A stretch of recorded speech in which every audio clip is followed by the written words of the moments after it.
شهر رمضان الذي أنزل فيه القرآن هدى للناس وبينات من الهدى والفرقان۔ حدیث میں آتا ہے کہ اللہ تبارک و تعالیٰ رمضان المبارک کے لیے ایک رمضان کے ختم ہونے سے لے کر دوسرے رمضان کے تک جنت کو اللہ کے ہاں مزین کیا جاتا ہے، گویا رمضان کے استقبال کے لیے۔ آپ کے ہاں کوئی باعزت بڑا مہمان آنے والا ہو، یا آپ کی بستی کے اندر حکومت کا کوئی بڑا آدمی آ رہا ہے، اس کا دورہ ہو رہا ہے، وزیر اعظم کا یا صدر کا یا ملکہ کا، تو اس صورت کے اندر آپ کے شہر کو اس کے لیے کیا کیا جاتا ہے؟ مزین کیا جاتا ہے۔ اس کے شہر کے اندر گویا روشنی کی جاتی ہے اور اس کی تزئین کا اہتمام کیا جاتا ہے، سنوارا جاتا ہے تاکہ اس بڑے کا استقبال ہو۔ تو اللہ تبارک تعالیٰ آنے والے رمضان کے استقبال کے لیے اس رمضان کے ختم ہونے سے لے کر اس رمضان کے آنے تک 11 مہینے تک جنت کو مزین فرماتے ہیں۔ حالانکہ جنت تو ایک ایسی جگہ ہے کہ وہ سنوری سنورائی ہے، بنی بنائی ہے، اس کے اندر اس میں بھی اللہ تبارک تعالیٰ اس کی تزئین کا اہتمام فرماتے ہیں۔ اس سے آپ اندازہ لگا سکتے ہیں کہ رمضان کا اللہ تعالیٰ کے یہاں بھی کتنا زیادہ اہتمام ہے۔ حدیث میں آتا ہے کہ رمضان کا مہینہ آتا ہے تو جنت کے دروازے کھول دیے جاتے ہیں۔ کیا مطلب؟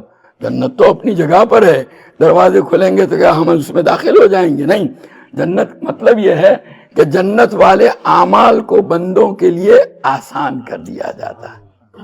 جو لوگ جنت والے اعمال کرنا چاہتے ہیں وہ بہت آسانی سے ذرا سا ارادہ کر لیں، تھوڑی سی توجہ کر لیں تو آسانی سے ان عملوں کو انجام دے سکتے ہیں، جبکہ اور دنوں میں ان اعمال کو انجام دینے کے لیے اس رمضان کے مقابلے میں کچھ زیادہ ہی مجاہدہ کرنا پڑتا ہے، اور جو ہے جہنم کے دروازے بند کر دیے جاتے ہیں۔ اس کا مطلب بھی یہی ہے کہ برائی والے اعمال کی طرف سے لوگوں کی رغبتیں کم کر دی جاتی ہے۔ آپ نے دیکھا ہوگا بہت سے وہ لوگ تو رمضان کے علاوہ میں شراب پیتے ہیں، رمضان کا مہینہ آ جاتا ہے تو رمضان کے مہینے کے لیے رک جاتے ہیں، اور بھی بہت سے گناہوں کے متعلق۔ تو بہرحال گویا اللہ تعالیٰ کے یہاں بھی برائیوں سے بچنے اور نیک کام کرنے کے لیے آسانیاں پیدا کر دی جاتی ہے، اور شیاطین کو بیڑیوں میں جکڑ دیا جاتا ہے۔ گویا یہ شیطان جو انسان کو گناہوں کے کاموں کی طرف لے جاتا ہے، نیکیوں کی راہ میں رکاوٹ ڈالتا ہے، اس کو بھی بند کر دیا جاتا ہے۔ مطلب یہ ہے کہ بندے خوب توجہ کے ساتھ اللہ کی عبادت میں مشغول ہوں، اللہ کو راضی کرنے کا اہتمام کریں۔ گویا یہ مہینہ ایسا ہے کہ اس میں بندوں کے لیے نیکی کے کام آسان ہو جاتے ہیں، گناہوں کے کام میں ذرا رکاوٹ ہو جاتی ہے۔